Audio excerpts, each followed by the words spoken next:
Es un gusto presentar en esta sesión del seminario de Tardes de Café y Álgebra a Edgar García Meneses, que es alumno de la maestría en Ciencias Matemáticas de la UAM Iztapalapa y que presenta su ponencia Cocientes de prerradicales sobre anillos locales uniseriales. Bien. Bueno, pues muchas gracias por invitarme nuevamente al seminario, estoy muy contento. Quiero mencionar que el trabajo que presento se deriva de dos artículos, uno de Teple y Vandenberg del 2011, donde trata todo lo que sabemos hasta el día de hoy de cocientes de prerradicales, y el otro es la descripción de la retícula de prerradicales sobre estos anillos locales uniseriales, que fue trabajada por el doctor Rogelio Fernández Alonso y la doctora Silvia Gavito. Entonces voy a empezar con los preliminares. Todos los anillos que voy a considerar van a ser asociativos con elemento unidad. Rmod denotará la categoría de módulos izquierdos. Y bueno, un preradical simplemente es un endofuntor de Rmod, tal que a cada módulo le asigna un submódulo. Y si tenemos un morfismo de módulos de entre M y N, pues la restricción del morfismo a sigma de M cae en sigma de N, es decir, los diagramas de este estilo conmutan. ¿Okay? RP va a denotar la colección de preradicales sobre Rmod. Yo sé que no es la notación usual, pero es la que Tepli maneja y la mantengo. Para cada predical sigma en Rmod hay dos clases importantes. La T sigma, que es la clase de módulos de pretorsión asociadas a sigma, y F sigma, los prelibres de torsión. T sigma es cerrada bajo sumas directas, imágenes homomorfas. F sigma es cerrada bajo productos y submódulos. Si tomo un módulo de sigma y un módulo en F sigma, el único morfismo que hay entre ellos dos es el cero. Y bueno, hay mucha teoría ahí, pero no requiero tanto para el día de hoy. RP, aunque puede no ser un conjunto, puede verse como un monoide bajo dos operaciones distintas. La primera es el producto, que simplemente es la composición usual de funtores. El coproducto, que tiene una definición un poquito más difícil, y básicamente se define como el coproducto de sigma y tau, evaluado en m, cociente sigma de m, o sea, ese es el módulo que resulta de evaluar tau en m sigma de m. Con estas dos operaciones, RP es un monoide. Digamos, en el producto, el elemento de identidad va a ser el funtor identidad. Ambos tienen un elemento absorbente que se le llama. En el caso del producto es el cero, quiere decir que si compongo o multiplico por la derecha o la izquierda, siempre me va a dar el mismo cero. Y en el caso del coproducto es el 1, ese elemento absorbente, y la identidad es el cero. Un preradical sigma se dice idempotente, si es idempotente respecto al producto. Es hereditario si es idempotente, y T sub sigma es cerrada bajo monomorfismos, es decir, es hereditaria. Y radical si es idempotente respecto al coproducto, o en forma equivalente si sigma de M cociente sigma de M es cero para cualquier módulo M. ¿No?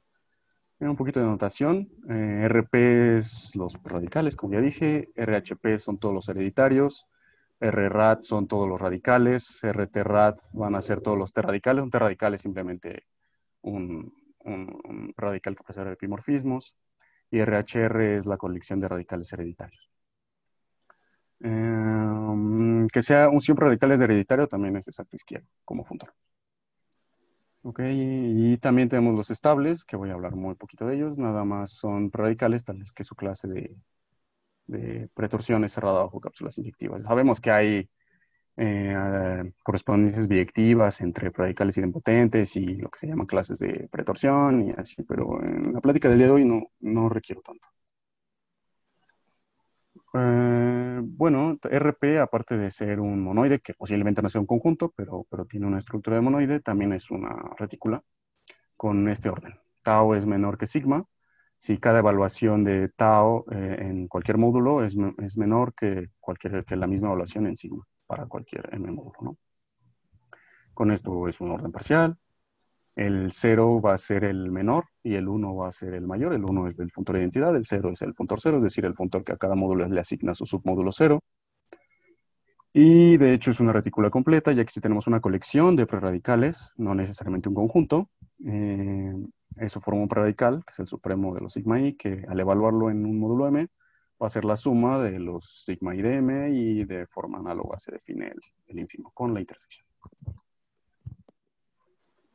Hay dos preradicales importantes que vamos a ver hoy, más particularmente el preradical alfa, y bueno, se definen de esta forma. Si n es menor o igual que m, alfa mn en K, donde K es cualquier módulo, va a ser la suma de todas las imágenes de n bajo cualquier morfismo, corriendo todos los morfismos que vayan de m en K. Y omega n es las imágenes inversas de n, corriendo los morfismos que vayan de K en m, y la intersección de toda esa familia. Una propiedad importante que tienen es la siguiente. Si tenemos un módulo, se dice totalmente invariante si para cualquier endomorfismo de M, si n es el submódulo de M, cualquier endomorfismo de M, la imagen de n siempre se queda contenida en n para cualquier f. Entonces, la propiedad más importante de los radicales alfa y omega es la siguiente. Si tenemos n submódulo de m y que n es totalmente invariante, entonces es equivalente que sigma de n es igual a n, o que sigma se encuentra en el intervalo alfa mn, omega mn.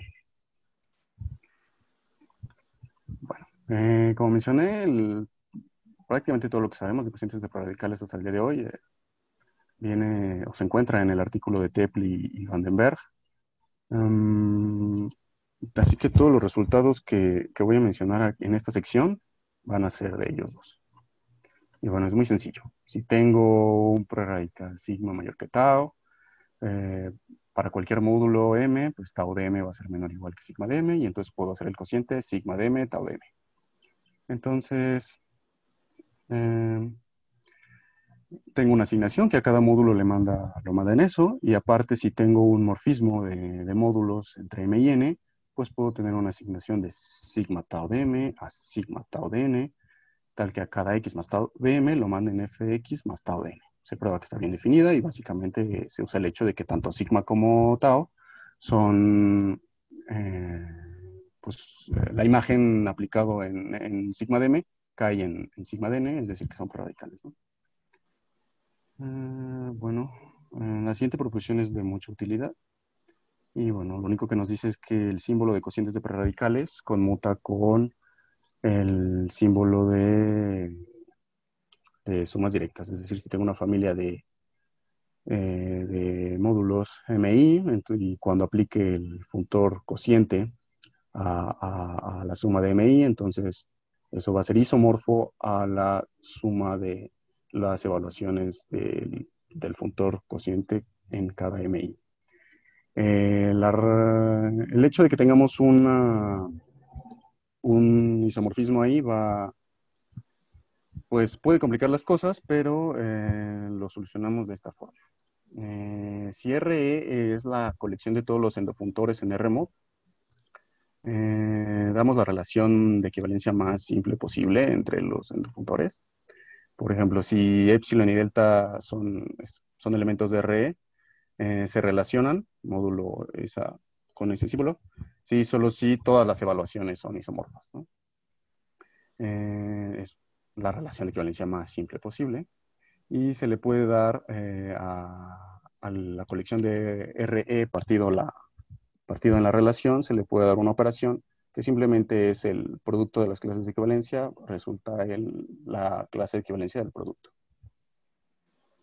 Y entonces definimos QRP como la colección de todas las clases de equivalencia de funtores cocientes de prerradicales. En realidad, no es necesario pedir que sigma sea mayor que tau. Se puede dar una definición de cocientes de prerradicales sin necesidad de que sigma sea mayor que tau, pero a la hora de hacer ejemplos concretos y trabajar en anillos particulares, pues sí es importante. En la teoría abstracta, pues igual y no. Así que aquí siempre vamos a considerar que sigma sea mayor o igual que tau. Bueno, este teorema es de Tepley y Vandenberg. Y resulta que QRP es un monoide bajo la composición usual. Para demostrar este teorema se utiliza algo que se llama el preradical diamante. El preradical diamante es una operación terciaria en RP, es decir, agarra tres prerradicales cualesquiera y entrega un prerradical. En el caso de los anillos locales uniseriales que voy a tratar hoy, el preradical diamante pasa a segundo plano porque tenemos descrito completamente el producto en QRP para esos anillos. Entonces no lo presento ahora, pero sí recalco que es un radical que puede ser muy importante y que de cierta forma una misma operación contiene tanto la información del coproducto como la del producto. Sin embargo, el día de hoy no es importante. Y bueno, este teorema nos dice que si a cada sigma lo mando en sigma cociente cero, es decir, sigma cociente cero es equivalente a sigma, es un funtor equivalente a sigma. Y si hago esa asignación, ay, tenemos un morfismo de monoides, con RP considerando la composición usual y QRP con su producto. Y el kernel de esta composición es justamente la relación de congruencia que tomamos al principio.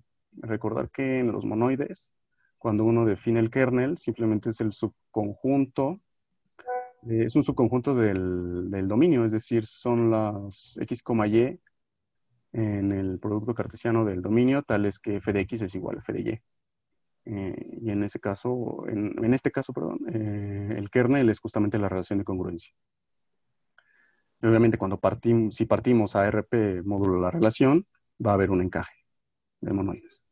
Se puede definir otra relación, el día de hoy no va a ser importante, pero nada más la menciono. Tenemos aquí una relación 3 barra, que simplemente nos dice que sigma y tau, si son preradicales, se relacionan módulo esta. Sí, solo si uno entre sigma se relaciona con uno entre tau con la anterior relación, ¿no? En ese caso, RP considerando el coproducto opuesto, es decir, sigma coproducto tau es opuesto, tau es simplemente tau coproducto sigma.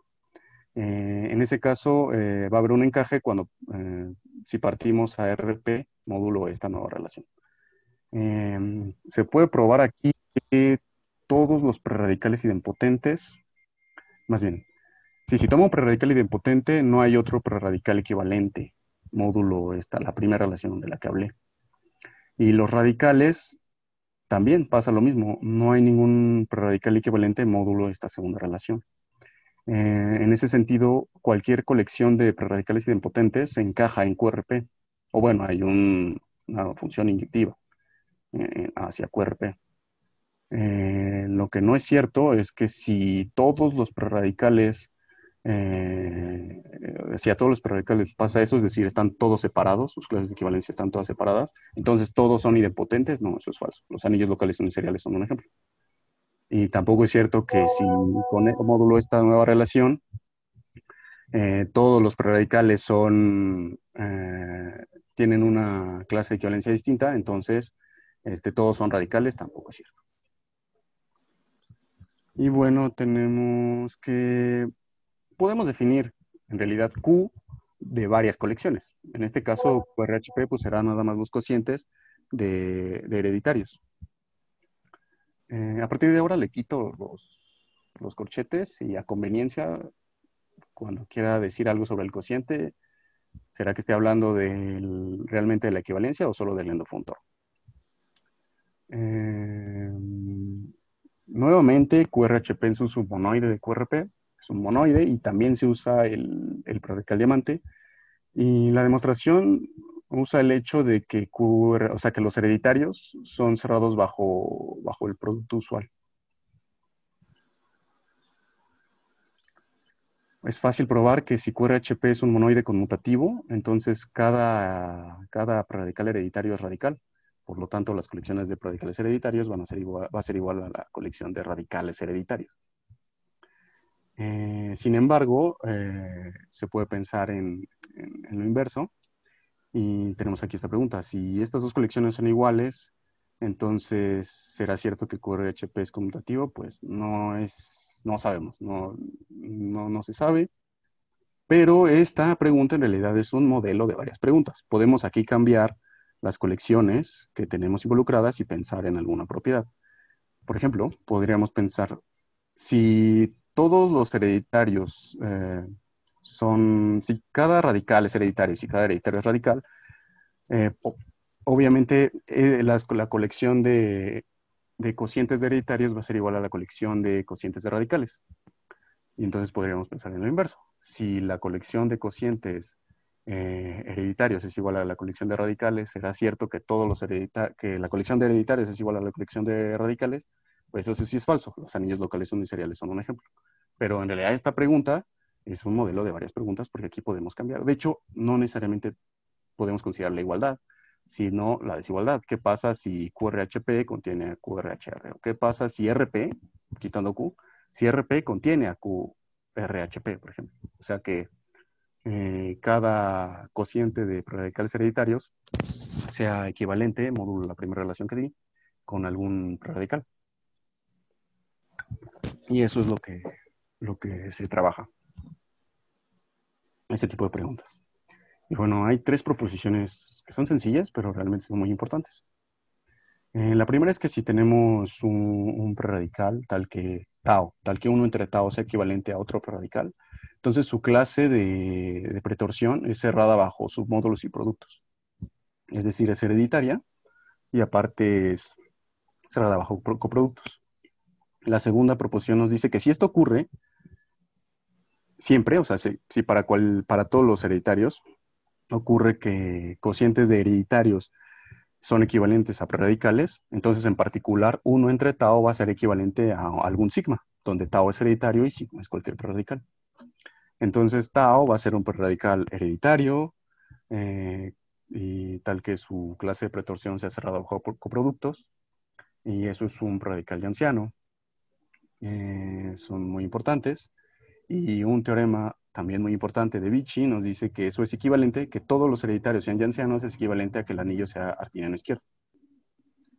Y bueno, esta otra nos dice que si esto ocurre para algún preradical tau, que uno entre tau sea equivalente a algún elemento, algún preradical donde tau es un radical hereditario, entonces tau debe ser estable. Y entonces estas proposiciones también pueden generar otras más. Podemos pensar, pues ahora en vez de considerar que tau sea hereditario, pues cohereditario o montones de predicales que hay más, ¿no? Y bueno, casi todo lo que podemos decir en RP, para QRP lo podemos decir en QRHP. Tenemos esta proposición que nos dice que es equivalente a que si un anillo es producto finito de otros anillos, cada uno satisfaga esta igualdad, RIP es igual a QRIP, sí, solo si el anillo producto lo satisface. Nuevamente, esta igualdad significa que cada cociente de preradicales es equivalente a un preradical.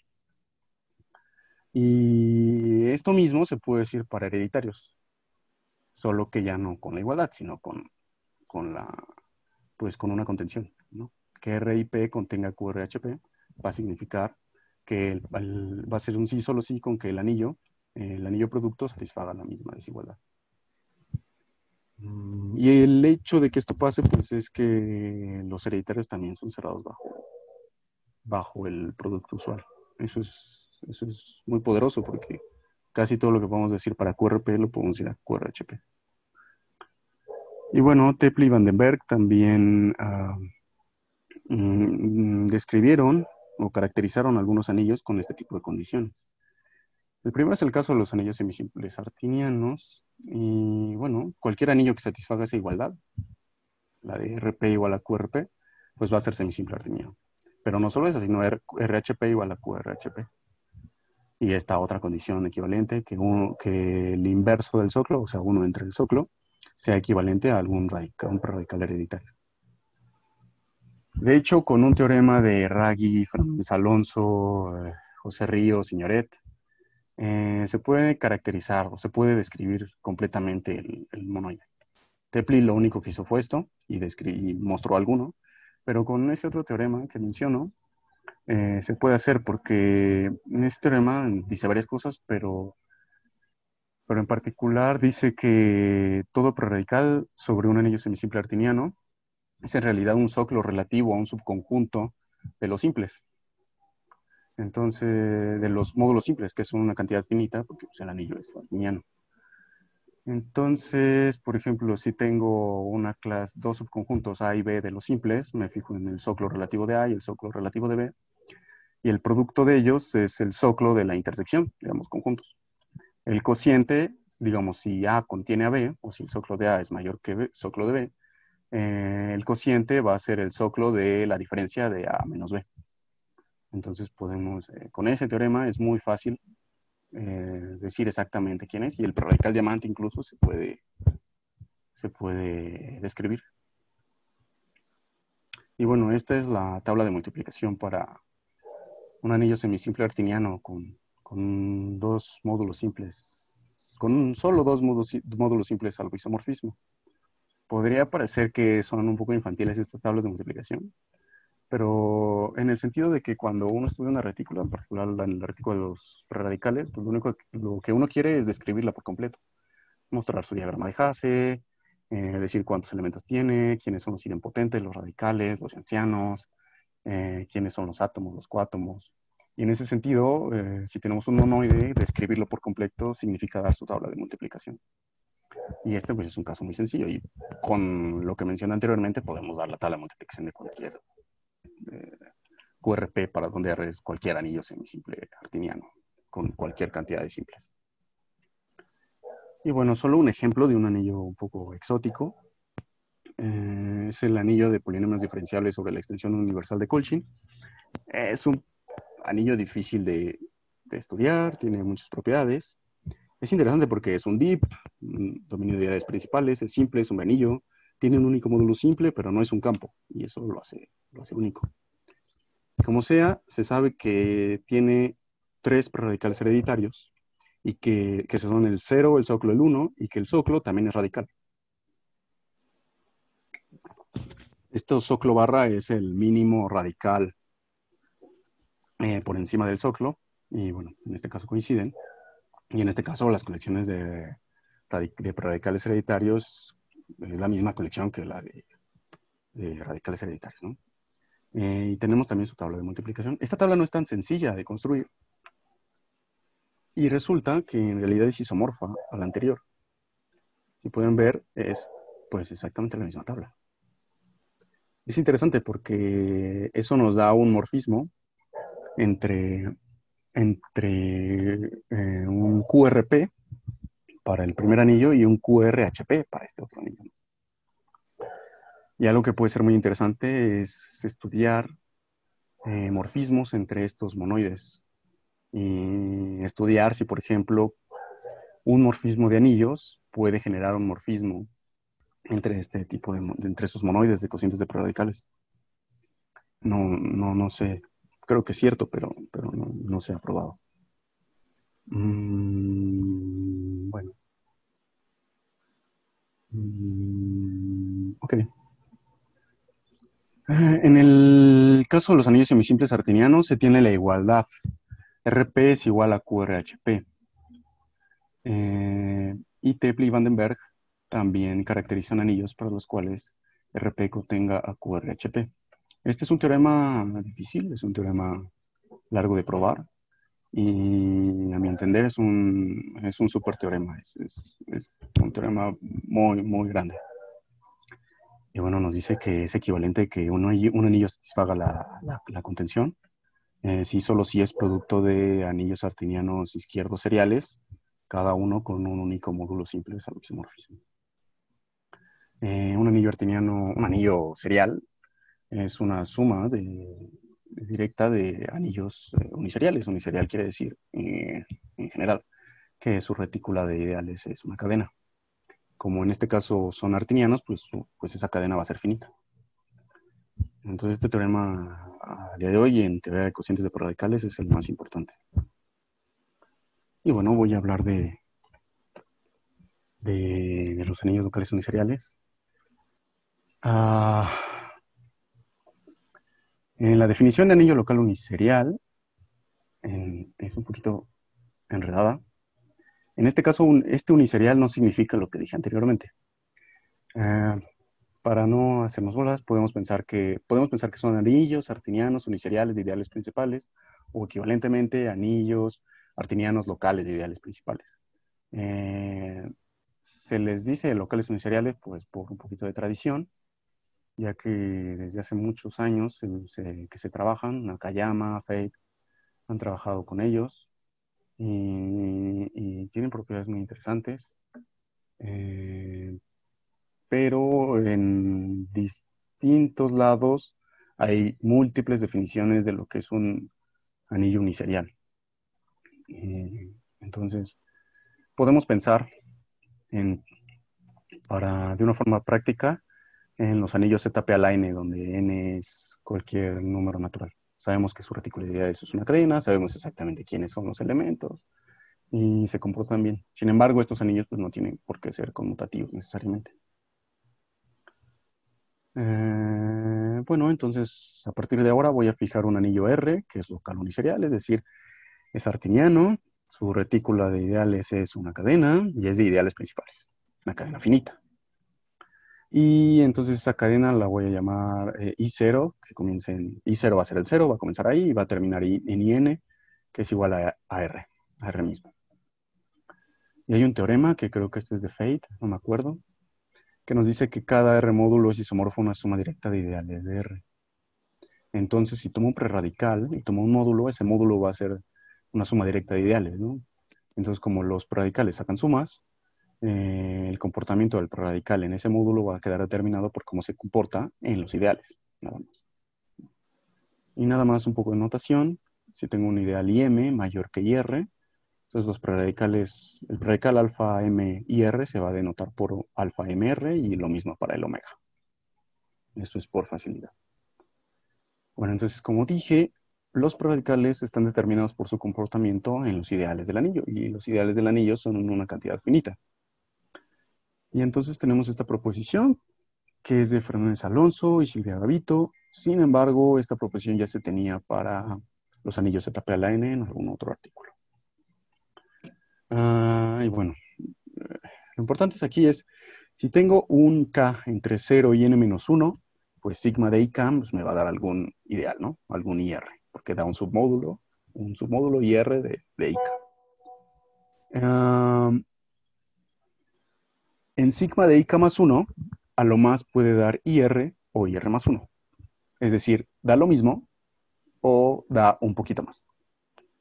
Entonces, cada elemento, cada preradical, lo puedo ver como un camino en la retícula N por N, ¿no? Por ejemplo, aquí. En 0, pues vale 0. Un predical evaluado en 0 da 0. En el siguiente paso, solo puede dar 1 o 0. En este caso dio 0. Luego a lo más puede ser 1 o 0, y en ese caso dio 1, y luego 1, y luego 0, y luego 1, y luego 1. Es decir, el camino que representa, o el camino por el cual se puede ver el predical, da saltos de 1 a la derecha, 1 hacia arriba, o simplemente 1 a la derecha y 0 hacia arriba. ¿De acuerdo? Y entonces, algo similar pasa con los cocientes de preradicales. Tenemos este pequeño lema que nos dice que si K es mayor que R, entonces el cociente de IK, cociente IR, es IK menos R. Eso es muy fácil de probar porque IK, cociente IR, es un R módulo, por lo tanto es suma directa de ideales, pero es uniserial y tiene longitud de composición K menos R. Y entonces tiene que ser isomorfo a K menos R, no le queda de otra. Okay. Entonces, si tomo un módulo M, y que es suma directa de ideales, cuando yo calcule el cociente de preradicales sigma tau en M, pues va a salir el símbolo de suma directa bajo el símbolo de isomorfismo. Y entonces, cada evaluación de sigma tau de IS va a ser un submódulo de IS, ¿no? Y entonces eso va a ser isomorfo. Toda esa suma directa va a ser isomorfo a un submódulo de M. Esto es exclusivo de los anillos locales uniseriales. Ok. En ese sentido, cocientes de prerradicales sobre anillos locales univariales quedan completamente determinados por sus valores en los ideales. Si tenemos un K entre 0 y n-1, bueno, suponemos que sigma de IK da IM, ¿no? Y que tau de IK da IR, ¿no? Entonces, a la hora de hacer el cociente va a quedar IM, cociente IR, va a dar IM menos R, ¿no? Y entonces tenemos varios casos. Sabemos que sigma de IK más 1 a lo más puede dar IM o IM más 1. Y tau de IK más 1 a lo más puede dar IR o IR más 1. Entonces, en el caso de que sigma de IM y tau de IR, vamos a tener M menos R, o sea, vamos a tener IM cociente IR nos va a dar IM menos R, ¿no? Es decir, nos dio lo mismo que en el caso IK. Si en IK más 1, sigma nos da IM más 1 y tau da IR, entonces el cociente va a dar IM menos R más 1, es decir, 1 más. En el tercer caso, si sigma de IK más 1 da IM y tau de IK más 1 da IR más 1, el cociente va a ser IM menos R menos 1, es decir, 1 menos.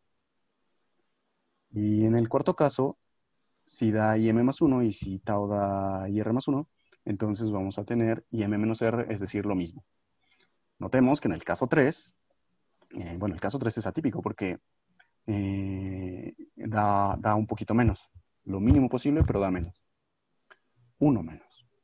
Eso quiere decir que un preradical, un cociente de prerradicales que satisfaga este tercer caso para algún K, ya no va a ser equivalente a ningún prerradical, ¿no? En ese caso diremos que, en general, decimos que si sigma cociente tau es equivalente a un prerradical, decimos simplemente que es un prerradical. Y si no lo es, si para ningún prerradical es equivalente, diremos que es un cociente estricto, ¿no? Entonces, en el caso 3, si se satisface para algún K, puede pasar que sea para varios Ks, pero si se satisface para un K, ya no va a ser equivalente a un preradical y entonces tenemos elementos distintos. Pero también es cierto que, por ejemplo, aquí en sigma tau de IK más 1, si dio menos, como en el caso 3, eso va a ser isomorfo a sigma tau de IK. Y esto también es exclusivo de anillos locales uniseriales. Y bueno, pues este es un elemento, un cociente estricto en QRP, donde estamos en un anillo local uniserial con longitud en composición n igual a 10. En este caso, bueno, va subiendo, luego baja, luego sube, se mantiene y vuelve a subir.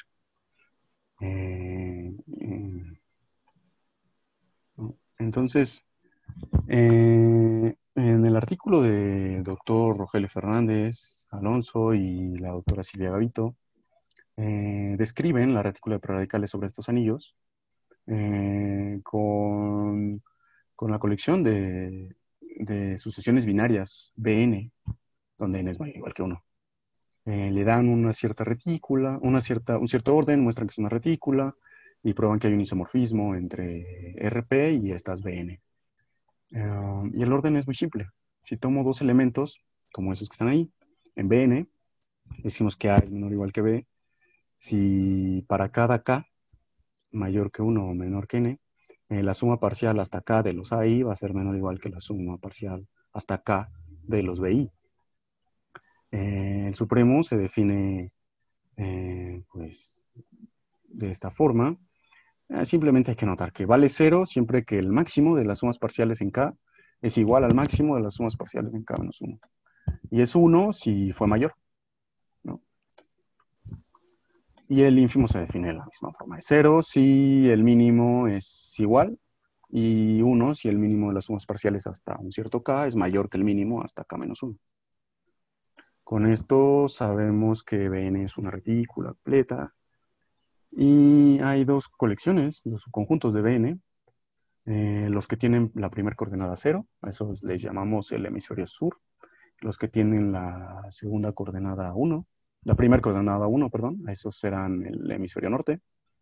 Y esta forma de ver a la retícula va a ser muy algorítmica. Vamos a saber exactamente qué elemento tenemos cuando lo veamos en su diagrama de Hasse. De hecho, si consideramos Bn y Bn más 1, Bn se sumerge en Bn más 1 con dos morfismos.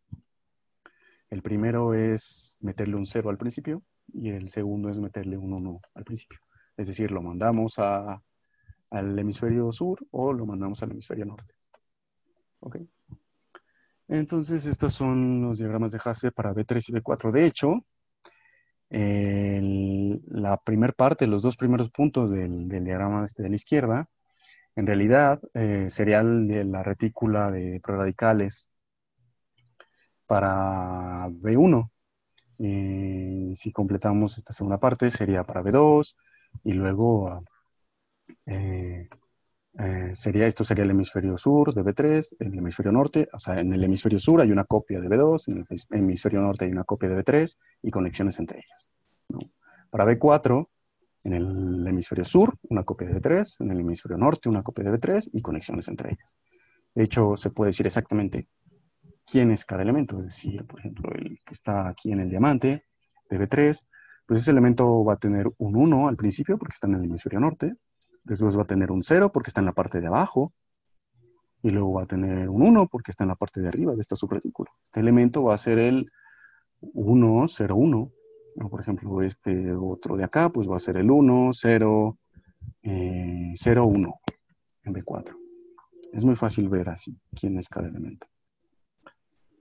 Y bueno, este teorema nuevamente de Fernández Alonso y Silvia Gavito. Bn y Rp son isomorfas, donde R es un anillo local uniserial con longitud de composición n.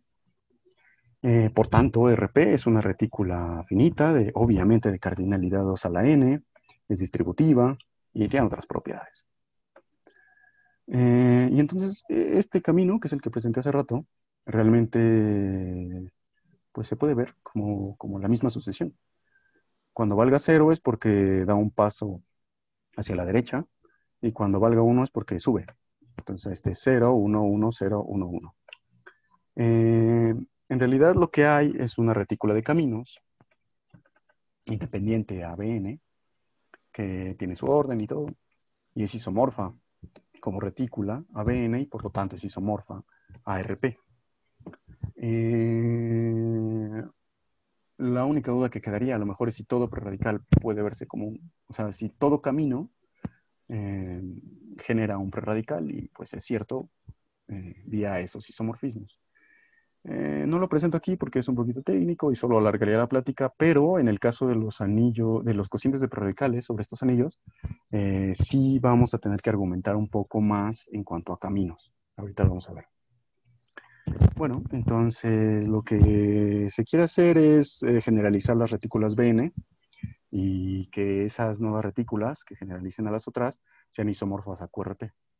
Entonces doy este conjunto, que son las sucesiones de longitud n, tales que tengan entradas en -1, 0 y 1, y las sumas, todas las sumas parciales, sean mayores o iguales que 0. Y se puede dar un orden en este conjunto Wn, que es exactamente el mismo que se da en Bn. A es menor que B si las sumas parciales siempre son menores o iguales en AI que las de BI, ¿no? Y el supremo es exactamente el mismo, pero ahora hay que considerar el caso -1.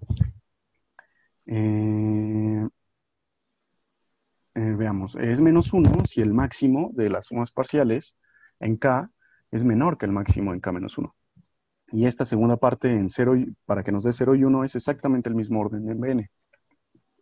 Lo que nos está diciendo que Bn es una subretícula de Wn, una subretícula completa de Wn. Y bueno, el ínfimo se define exactamente igual, con nada más considerando el caso -1. Es decir, estamos generalizando las retículas Bn. Y esta condición de que la suma sea mayor o igual que 0 siempre es que cuando veamos como caminos a estos elementos, pues no nos salgamos de las retículas o de las cuadrículas donde están esos mismos caminos. Bueno, entonces tenemos un teorema que nos dice que para un anillo local uniserial con una longitud en composición dada, pues va a existir una biyección entre QRP y Wn, donde n es la longitud de composición. Esta biyección manda Bn, manda las clases de, más bien, manda Rp en Bn. y todo elemento de Bn pues viene de algún elemento de Rp. Y obviamente manda cocientes estrictos en elementos que por lo menos tengan un -1. Y entonces, si agarramos dos cocientes, sigma tau, sigma cociente tau y n cociente rho, decimos que sigma tau es menor que n rho, sí, solo si sus imágenes son menores. No es la forma más elegante de darle un orden a un conjunto, pero si uno intenta darle orden nada más a QRP, puede caer en alguna contradicción. Entonces, por eso lo hacemos así, pero si se pudiera, pues no se pasaría necesariamente a dar el orden por la biyección que existe entre esos dos conjuntos. Pero entonces QRP es una retícula y es un monoide. Pero esto es exclusivo de los anillos locales uniseriales. Bueno, ahora, los caminos de Motzkin son caminos que comienzan en 0, 0 y en N0. Aquí muestro los 9 caminos de Motzkin de longitud 4. Estos caminos son muy importantes. Se usan, se estudian mucho en matemáticas discretas. La gente que hace combinatoria los estudia mucho. Resulta que les gusta dar fórmulas cerradas, es decir, que no sean recursivas, de cuántos hay o de cuántos pasan exactamente por un mismo punto, o de cuántos tienen tantos picos, tantas crestas, tantos valles, no sé. Se siguen estudiando y es muy amplia la literatura que hay alrededor de ellos.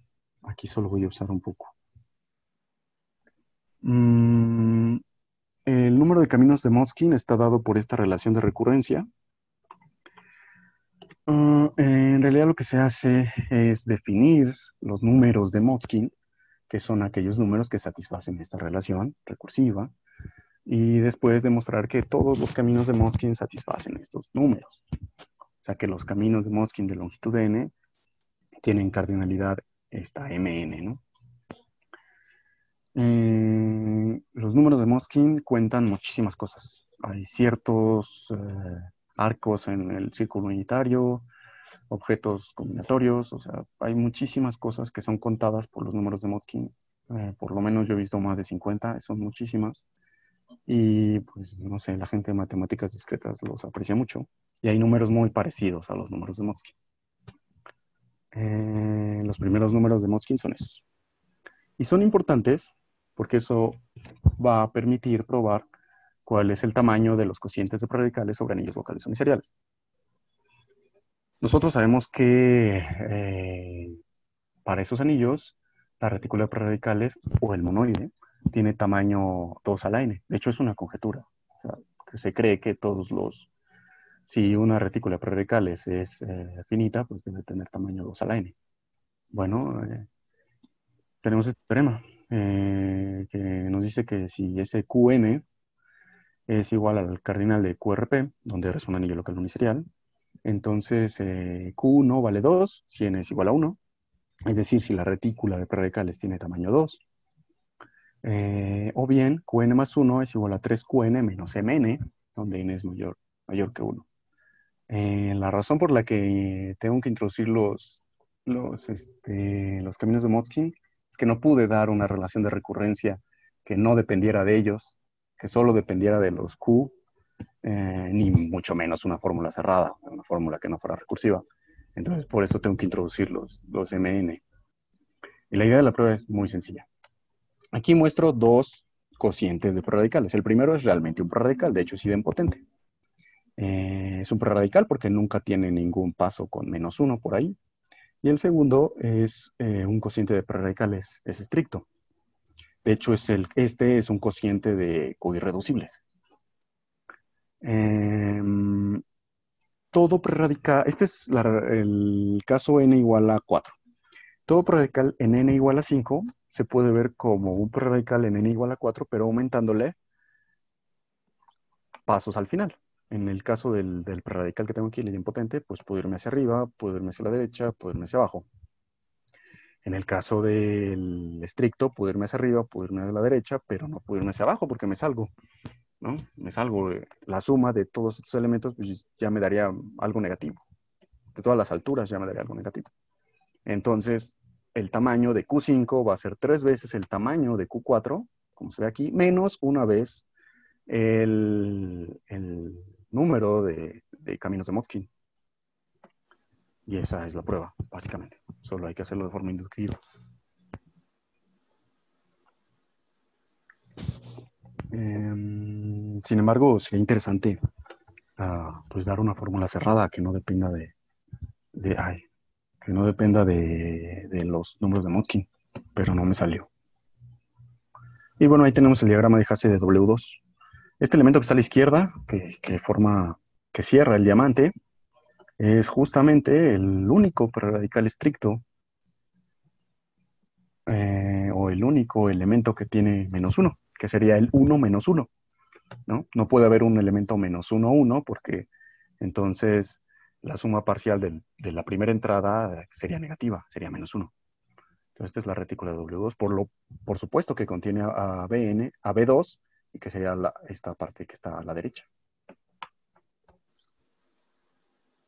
Y bueno, aquí tenemos el diagrama de Hasse de B3, que ya lo había presentado, y el de WN, que es la extensión de B3.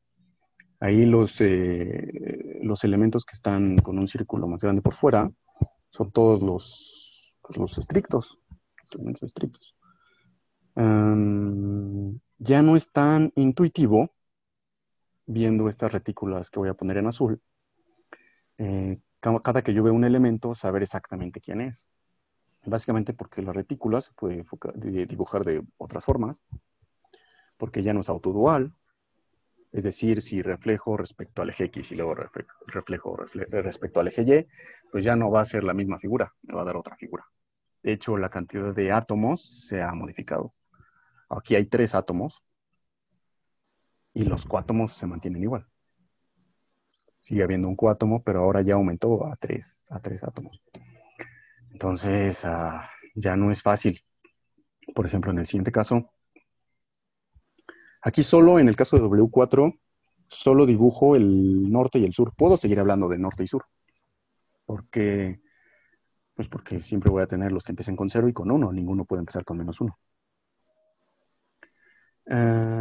Y por ejemplo, este elemento que está aquí, yo no sé, no sé, o sea, tengo que pensar quién está al lado de él, quién está arriba para poder decir exactamente quién es más complicado. Ya no se vuelve tan fácil. No pongo las conexiones entre el norte y el sur porque ya se vuelve una maraña y ya no se ve bien. Pero lo que podemos observar es que, por ejemplo, en el caso anterior, lo que hicimos fue completar una booleana aquí arriba y una booleana acá abajo, y completar una booleana aquí abajo y aquí abajo, y entonces en el siguiente paso nos va a quedar esta misma figura y una figura arriba, y vamos a completar booleanas por todos lados.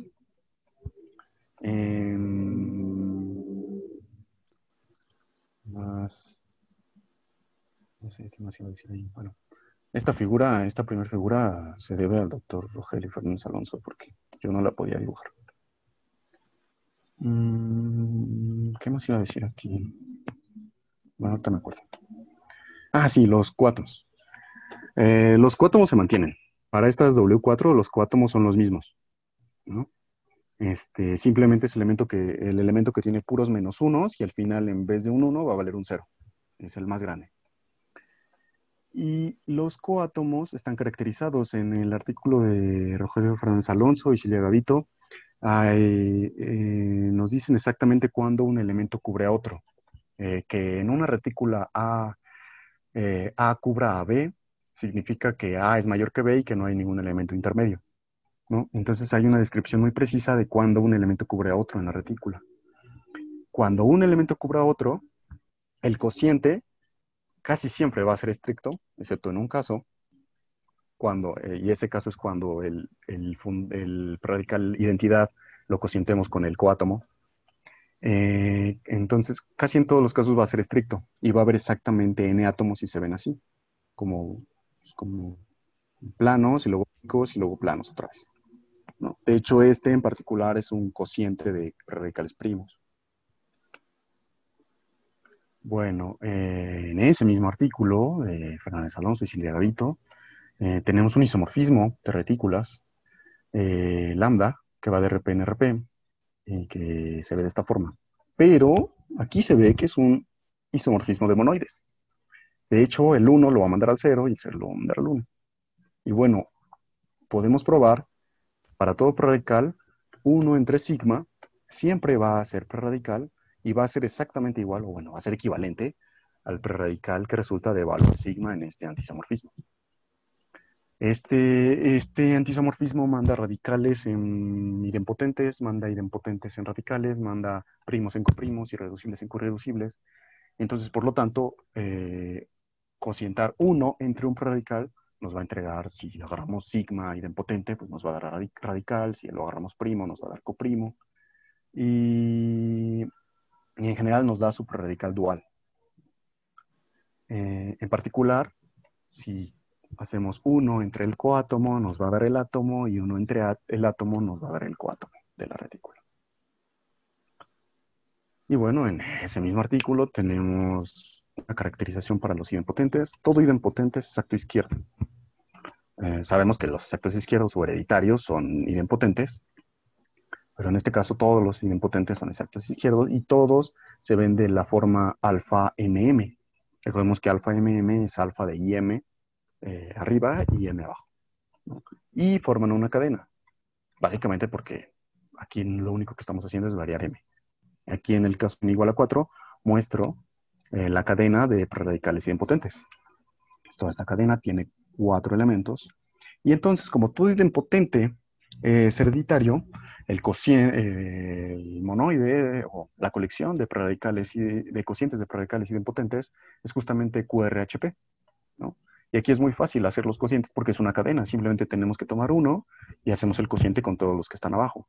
Y ese es el teorema que se tiene. Si tenemos un idempotente y otro idempotente, entonces el cociente siempre va a ser de esta forma. Sabemos cuándo es radical, sabemos cuándo es idempotente y sabemos cuántos hay. Hay n por n más 1 entre 2 más 1 cocientes de prerradicales hereditarios. Esto entonces es la cardinalidad de QRHP, es la cardinalidad de cocientes de prerradicales hereditarios. Bueno, nos debemos de fijar en este numerito, alfa m, m menos r. Bueno, aquí, es que no he dicho cómo se calculan los cocientes, y este es un ejemplo. Si tengo, aquí tengo 2 idempotentes. Tiene una cadena de unos hasta 8, una cadena de unos hasta 4, y luego ceros, ¿no? Entonces, lo único que hay que hacer es la resta. Para hacer el cociente hay que hacer la resta. Y es esta. Es la resta. O sea, hasta 4 vale 0, porque hasta 4 coinciden en su cadena de unos. Después el de abajo se aplana, pero el de arriba continúa todavía otros 4 lugares más, todavía otros 4 lugares más, y luego se aplana. Y así se hacen. Simplemente es la resta de las alturas. Lo que es interesante es que, bueno, aquí este predical de arriba es el alfa 88, el predical de abajo es el alfa 44, y el cociente pues es este alfa 88, cociente alfa 44, pero también es el cociente de omega 40 y omega 80, que son radicales. En general, un preradical es coirreducible, y siempre que sea el supremo de otros dos prerradicales, entonces sea necesariamente alguno de los dos. De hecho, esta es la definición en general de elemento coirreducible en cualquier retícula. En el artículo de Fernández Alonso y Silvia Gavito tenemos caracterizados a los coirreducibles, que son de la forma alfa MR, para algún R y algún M, ¿no?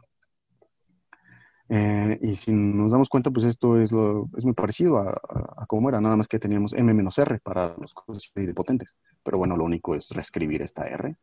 Y lo que tenemos entonces es que la colección de Q-irreducibles va a ser exactamente la colección de hereditarios y la colección de radicales, que en particular en este caso todos los radicales son T-radicales. Y por supuesto, esto está contenido en RP. Esta contención ya la conocíamos. Ya la conocíamos del teorema grande de Teplin-Vandenberg, pero aquí se demuestra de forma independiente. En el artículo de Fernández Alonso y Silvia Gavito tenemos descrito por completo el monoide de RP, o sea, tenemos descrito el producto, pero también el coproducto. Tenemos descritos los dos monoides. Y bueno, si agarramos sigma y los vemos de esta forma, y sigma, el producto de sigma con tau, lo vemos de esta forma, sabemos exactamente cuándo cada entrada del producto vale 0 y cuándo vale 1, ¿no? Igual del coproducto. Es muy importante este número RK, que son las sumas parciales en los BI, que son las entradas de tau, porque todo el juego para estas demostraciones se va haciendo con estas sumas parciales, ¿no? En el caso de anillos, en el caso de los cocientes de preradicales, podemos extender ese resultado. Veamos que para el producto tenemos tres opciones. Claro, donde valga 0, valga 1 y variar. Pero en este caso tenemos el -1 también. Y de 3 nos vamos hasta 7, porque hay que aumentar los casos donde las entradas valgan -1, tanto las de tau, bueno, las del primer cociente como la del segundo cociente. Si cada uno de estos elementos, sigma cociente tau, epsilon cociente delta, un preradical, entonces estos casos se restringen a los anteriores. Y es muy importante las sumas parciales, porque ahí está el juego de cómo describir, esto. Es cierto que se puede extender la parte del coproducto. Es decir, la regla C1, C2 y C3 se puede extender a los cocientes de preradicales. Sin embargo, no me parece importante porque esa extensión depende únicamente de las sucesiones. No nos da información, digamos, algebraica del monoide de cociente o de los cocientes como tal. No tenemos esa operación coproducto en los cocientes en general. En los anillos locales sensoriales sí lo podemos tener, pero en general no. Entonces no me parece importante, pero es cierto que se puede extender y sería prácticamente dual, un poco distinto, pero parecido a esto. Y ya saldrían otras 7 propiedades. Nuevamente considerando las opciones donde cada entrada valga 1, -1, no sé. Y bueno, una de las preguntas que surgieron al principio fue saber si, ok, tomamos un anillo local uniserial con longitud de composición n y tomamos un anillo local uniserial con longitud de composición n+1. Pues la pregunta es, ¿el monoide de cocientes de preradicales sobre el primer anillo se encaja o hay algún morfismo hacia el monoide de cocientes de preradicales del segundo anillo? Pues la respuesta es cierta. En este caso, si R' es uno de estos anillos con longitud de composición n+1 y va a haber un encaje de monoides de QRP a QR'P. De hecho, este inciso A es prácticamente un corolario de la descripción del producto en RP. Lo importante es que cuando uno lo restringe a RHP, funciona, sigue habiendo un encaje. Si en lugar del producto usamos el coproducto, también funciona. Pero aquí ya no debemos usar RHP, sino la colección de radicales. Los radicales con el coproducto se van a encajar en los radicales con el coproducto del siguiente anillo. Y entonces vamos a tener así una cadena infinita de encajes, ¿no? Porque para cada n va a existir un anillo local uniserial con esa longitud de composición. Pero ahora este resultado, con la misma descripción del producto que ya hice hace rato, se puede extender a QRP. Realmente se encajan, y cuando restringimos a QRHP, también se encaja en QR'HP. Y básicamente estos morfismos son meterle un 1 al inicio de la sucesión o meterle un 0. Si le metemos un 1, estamos trabajando con el producto. Si le metemos un 0, estamos trabajando con el coproducto. Si en tal caso que decidiéramos extender el coproducto a QRP, pues también habría un encaje, y aquí ya no tendríamos que usar RHP, sino QRRAD, la colección de cocientes de radicales, ¿no? Pero, como mencioné, no me pareció útil extender el coproducto a QRP. Y bueno, ya nada más poner algunas tablas de multiplicación. Para el caso n igual a 2, sabemos que QRP tiene tamaño 5. Ese es el tamaño que va a tener. Tiene un único elemento que es estricto, que como sucesión lo podemos ver como el 1 menos 1. Sube y luego baja. Y es justamente este. Hay veces que es más fácil, por alguna razón, describir todo en términos de omegas, o hay veces que es más fácil describirlo en términos de alfas. En este caso es muy fácil con omegas. Y bueno, esta es la tabla de multiplicación. Obviamente hay un único preradical estricto, cociente de preradical estricto, perdón. Esta es la tabla de multiplicación para n igual a 3. Ya hay cinco. Hay cinco cocientes estrictos. Y de hecho podemos ver la de QRHP para n igual a 3 igual. Obviamente está compuesta solo por prerradicales, como ya vimos. Y bueno, si aumentamos n, lo que se va a ver es que va a haber casi un triángulo, un casi triángulo de puros ceros. Y eso no esconde nada misterioso, es únicamente consecuencia de la descripción del producto que ya tenemos. Y bueno, obviamente todos estos son coirreducibles. Algunos los escribo como omega porque es más cómodo. Pero en realidad todos estos son coirreducibles. Y bueno, eso es todo lo que les quería contar. Bueno, en realidad están caracterizados los cocientes de primos, cocientes de coprimos, cocientes de reducibles, cocientes de coirreducibles. Tenemos condiciones para ellos cuando sean estrictos y cuando sean radicales. Y en general hay condiciones para que dos radicales en general sobre anillos locales seriales nos den un preradical o nos den un cociente estricto. Como mencioné, tenemos que si un elemento cubre a otro, casi siempre va a ser un cociente estricto. Y en general se usan todas las herramientas del artículo de Rogelio Fernández Alonso y Silvia Gavito.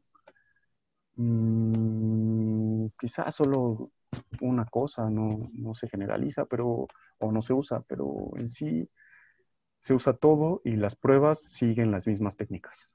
Algunas cosas son un poco diferentes porque no tenemos un orden eh, real en QRP. Tenemos un orden heredado por la biyección que tenemos hacia WN o hacia la retícula de camino. Entonces, solo por ese tipo de cosas se modifican algunas pruebas, pero las ideas son las mismas. Y bueno, ahí están las referencias. Ya mencioné el artículo de Rogelio Fernández Alonso y Silvia Gavito muchas veces. La tesis de la ahora doctora Silvia Gavito también es muy importante porque es un caso particular. En el artículo se generaliza, pero realmente en la tesis ya la mayoría de la teoría está demostrada. El artículo de Tepley y Vandenberg, donde desarrollan todo lo que sabemos hasta el día de hoy de cocientes radicales, dicen más cosas de lo que mencioné aquí. Y bueno, nada más el problemario de Golan, donde plantea que se puede hablar de cocientes de radicales y que tal vez eso diga algo de una condición de desigualdad entre teorías de torsión muy particular, pero está muy alejado, creo yo, de tanto lo que hicieron Tepley y Vandenberg y lo que les acabo de presentar. Sin embargo, sí es cierto que es el primer lugar donde se habla de cocientes de radicales. De hecho, en su libro de teorías de torsión hereditarias, ya menciona en algún punto que tomar el endofuntor 1 en sigma puede ser importante o algo así, ¿no? O simplemente recalca que uno entre sigma, donde sigma es un radical, ya es un endofuntor y que tiene algunas propiedades. Y bueno, ahora sí, eso es todo lo que quería comentar. ¿Alguien tiene alguna pregunta o comentario? Muy bonita exposición, muy Gracias. clara, Edgar. Gracias, gracias. Bueno, a mí me parece también que está muy interesante y más bien es una pregunta de curiosidad de cómo fue que decidieron incluir el estudio de los caminos de Motzkin. ¿Cómo fue que decidí incluir el estudio? Ajá, Ah, o cómo... es Porque que yo, digamos, el tema se ve muy interesante de cómo has incluido el estudio de otras cosas para el estudio de los cocientes de prerradicales. Sí, bueno, es que una vez que me di cuenta de que todo cociente de prerradicales en estos anillos, ¿no? Se podía ver como un camino de ese estilo, dije, bueno, ahora hay que contarlos. Ya tenía yo el isomorfismo, pero no los había contado. Entonces, la razón por la que tengo las tablas es porque me las puse a hacer para ver si encontraba yo alguna cosa que me dijera cuántos eran. Después ya me puse a estudiar esto de los caminos. Sin embargo, los caminos de Motzkin tienen una forma diferente de presentarse. En realidad, a lo mejor no son caminos que vayan de ese estilo, dan saltos hacia arriba y completamente hacia la derecha. Entonces, pues dije, no, estos no me sirven, ¿no? Y hasta después me di cuenta que eran los mismos, nada más si rotamos un poquito la cuadrícula vemos que son los mismos. O si la movemos un ángulo de 45 grados son los mismos. Entonces dije, pues a lo mejor estos me sirven. Pero yo lo que quería era copiar la prueba de que cuántos caminos de Motzkin había y aplicarla a esto. Pero no me salió hasta que me di cuenta que pues realmente lo que tenía que hacer era esto. Pero realmente me salieron los caminos de Motzkin buscando en la literatura de los libros de matemáticas discretas, básicamente. Eso fue. Pero yo hubiera querido encontrar una fórmula que no dependiera de estos caminos, nada más que no me salió. Ni tampoco le pregunté a nadie de matemáticas discretas. Seguramente puede darse. Bueno, digamos que aún, ¿no? Aún no te sale. Aún, sí, no, seguramente puede dar. Solo que no me salió. Todavía. Sí, todavía. Y supongo que debe de haber algunas otras relaciones ahí combinatorias de esos caminos, porque están demasiado estudiados. Entonces probablemente haya alguna otra conexión, pero realmente yo no la he visto. Sí, es que se ve interesante, ¿no? Cómo estás estudiando los prerradicales, tomando técnicas, en este caso, de las matemáticas discretas, ¿no? Sí, Sí me sí, parece. sí, es una intersección interesante de dos ramas de las matemáticas. Que Y en inicio, pues, cuando uno se va a imaginar que los prerradicales tienen que ver con matemáticas discretas, ¿no? sí, la forma en la que estás representando, bueno, como lo veo, en la forma en la que estás representando las retículas, ¿no? En este caso. Sí. Uh-huh. Sí, me parece muy interesante. Bueno, es lo que yo quería comentar. Y al respecto, por ejemplo, se podría uno preguntar qué características tienen los prerradicales, bueno, los cocientes de prerradicales que son precisamente caminos de Motzkin, ¿no? A ver si... Sí se puede describir por completo quiénes son. De hecho, es que cuando uno ve los caminos como tal, o sea, cuando se olvida un poco de prerradicales y de lo demás, cuando ve caminos, uno se puede dar cuenta muy bien de qué subretículas se van generando y cómo se va armando la retícula. Es más fácil armar la retícula con los caminos que con las sucesiones o que pensando en los cocientes. Entonces, los caminos de Motzkin son muy particulares porque van saliendo de forma natural. De hecho, se ve muy claramente quiénes son y de dónde vienen. Y sí, se puede decir exactamente para un n dado qué prerradicales generan caminos de Motzkin. Completamente. Ok, bueno, está muy interesante. ¿Alguna otra pregunta o comentario que tenga? No, me llamó la atención la fecha del artículo de Mark Tepley, porque él murió antes. Y bueno, lo que veo es que algunos de sus coautores, pues de sus ideas, terminaron los artículos post-mortem. Él murió en el 2006. Uh-huh. Sí. En el artículo nunca se dice exactamente hasta dónde dejó Tepley o qué hizo Vandenberg. No se dice nada. Solo se presenta la teoría, nada más que sí se dice que él ya murió. Que él ya murió, sí. Sí, de hecho tuvo varios artículos después de muerto, pues porque dejó las ideas con sus coautores, ¿no? Definitivamente, por algo lo pusieron. Uh-huh. Y en el caso de Vandenberg, pues, tardaron 5 años bueno, Vandenberg lo publicó después de 5 años, ¿no? Sí. No fue único, Albu también, Albu también. Y hay otra persona, no sé si es chino o qué, que también publicó después. Pero muy bonito enlace de teoría. Sí, es bonito. Sí, cómo se conecta con otras áreas, ¿no? Sí, digo, me parece muy interesante y se ve muy prometedor el trabajo para seguir avanzando.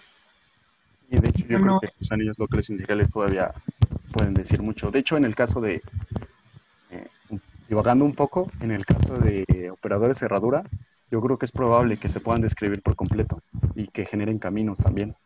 Y son caminos parecidos. Y de hecho creo que, bueno, de hecho se puede hablar de cocientes de operadores de cerradura y también deberían generar caminos. Entonces, puede seguir, y igual hay más cosas de matemáticas discretas que haya que ocupar. Claro. Pues muy bien. Sí. Bueno, una pregunta antes de que me dices. Sí. Dijiste que cualquier camino se puede realizar como un radical o Sí. algo así. ¿Viste? ¿Sí? O sea, en el caso de solo prerradicales, Rogelio Fernández Alonso y Silvia Gavito ya, o sea, lo hicieron. Generaron bueno, definieron las retículas de caminos, probaron que era isomorfa a las retículas, a las BN, y luego hay un isomorfismo de BN en las retículas prerradicales y por lo tanto los caminos son isomorfos a la retícula, ¿no? En el caso de cocientes de prerradicales, si no lo dije, es más fácil irse por caminos, o sea, hacer el isomorfismo como por caminos. Y la idea es muy simple. Si yo tengo un cociente de prerradicales, ya sé que lo puedo ver como sucesión, ¿no? Y entonces eso me lo manda a un camino definido por, si da 0 es que se movió a la derecha, si da 1 es que fue para arriba, si da -1 es que fue para abajo. Si yo tengo un camino, en general, puedo construir dos prerradicales tales que su camino o sea exactamente ese, pero no hay una única forma de construirlo y la idea es muy simple. Supongo que tengo un camino ahí dado de estos que empiezan en 0 y terminan en alguna parte. Eh, entonces defino un preradical sigma y un preradical tau, ¿no? Y entonces tau vale 0 o no se mueve nada más hacia la derecha, siempre que el otro igual haga lo mismo. Los dos se mueven en horizontal si el camino original se mueve hacia horizontal. Y si el camino original se mueve hacia arriba, entonces el tau se sigue manteniendo horizontal y el sigma se mueve hacia arriba. Si el camino va hacia abajo, entonces el de arriba, el mayor, se mueve horizontal y el de arriba sube. Y entonces a la hora de hacer el cociente, es decir, hacer la resta de los caminos, de las alturas de los caminos, nos va a dar que en ese punto va a ser negativo, va a haber un menos, ¿no? O sea, va a ser menor la altura que el anterior, justo que el anterior. Y entonces cuando uno termine de hacerlo así como recursivamente, a la hora de hacer el cociente va a ver que en efecto es el camino original.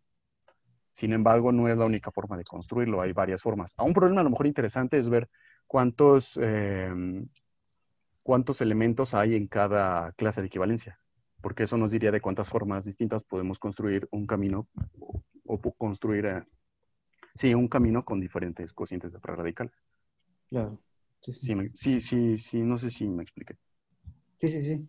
Okay. Y sabes como cuántos caminos, o sea, dado un punto final, digamos, de un camino, como cuántos caminos hay que...